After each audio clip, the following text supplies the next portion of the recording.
तो आपको फिर बता दें कि रूस के कैमचटका क्षेत्र में भूकंप के झटके लगे हैं। 8.7 तीव्रता का भूकंप आया है।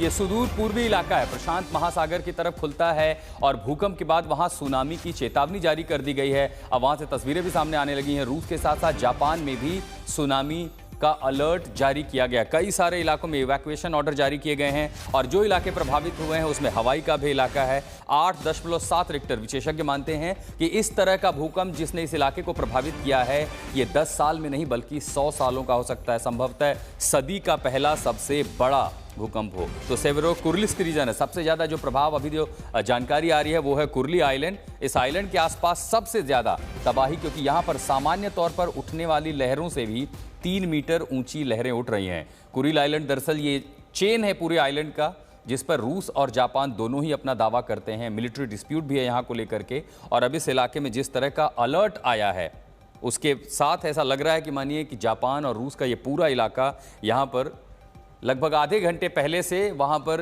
सुनामी के संकेत दिखने लगे हैं। कुणाल कुमार हमारे सहयोगी हमारे साथ जुड़ रहे हैं। कुणाल, क्या जानकारी मिल पा रही है प्राथमिक रूप से, क्योंकि कई सारे विशेषज्ञ इस समय यह भी कह रहे हैं कि ये दशक का नहीं बल्कि हो सकता है सदी की सबसे बड़ी सुनामी हो जाए, जिस तरह का भूकंप 8.7 जैसी तीव्रता का भूकंप आया है। देखिए, सदी की सबसे बड़ी सुनामी तो नहीं है, लेकिन निश्चित तौर पर ये 7वीं और 8वीं सबसे बड़ा अर्थक्वेक और उससे जुड़ा हुआ सुनामी है। और अगर हम बात करें तो ये 8.7 की तीव्रता का अर्थक्वेक है। आपको याद होगा कि 2004 में भारत के अंडमान और जो दक्षिणी राज्यों में भूकंप के बाद जो सुनामी आई थी उसका जो अर्थक्वेक था वो 9.1 तीव्रता का अर्थक्वेक था, जो कि इंडोनेशिया में उस समय आया था।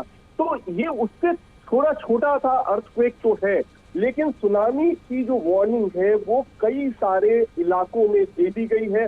इसमें रसिया तो है ही, जो क्योंकि उसमें रूस के बिल्कुल करीब आया है, साथ ही साथ इक्वेडोर है और वहां पर जो उम्मीद की जा रही है, आशंका है, वो है कि 3 मीटर से ऊंची सुनामी की लहरें आ सकती हैं। ये एक बहुत बड़ी चेतावनी है, क्योंकि 3 मीटर अगर आप समझें तो एक छत, मतलब कम से कम एक फ्लोर से ऊपर की सुनामी है। तो एक पूरा फ्लोर अगर हम एक आम बोलचाल की भाषा में देखें तो उतनी ऊंची सुनामी आने की आशंका है। इसी तरीके से 1 से जो 3 मीटर है वो चिली, हवाई, जापान ऐसे इलाकों में ये 1 से 3 मीटर ऊंचाई का हो सकता है। तो ऐसी लहरें जो कि लगभग 15 मिनट तक इतनी ऊंची होंगी तो कितनी तबाही लाएंगी। जो बिल्कुल समुद्र से सटा हुआ तटीय इलाका है उसमें ये एक बड़ी बात है। तो ये इन सारी चीजों पर हालांकि नजर रखी जा रही है। ये भी कहा जा रहा है कि 1 मीटर तक तो जो सुनामी है वो कई सारे ऐसे इलाकों में भी आ सकती है जो कि अमेरिका से सटी हुई है, न्यूजीलैंड में भी आ सकती है। इस तरीके का जो चेतावनी है वो तमाम अलग अलग इलाकों के लिए जारी कर दी गई है।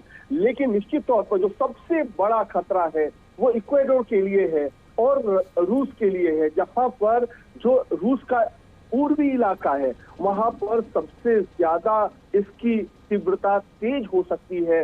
इस सुनामी का सबसे ज्यादा असर हो सकता है। ये अभी जो जानकारी जुट पा रही है उसके मुताबिक मैं बता सकता हूं। ठीक है कुणाल, बहुत बहुत शुक्रिया आपका तमाम जानकारी के लिए। तो रूस, जापान, हवाई ऐसे कई सारे इलाके हैं जहां पर सुनामी का खतरा है, बहुत ज़्यादा सुनामी का खतरा है। और 8.7 की तीव्रता का ये भूकंप अपने साथ तबाही ला सकता है। कई सारे इलाकों के लिए हाई अलर्ट जारी कर दिया गया है।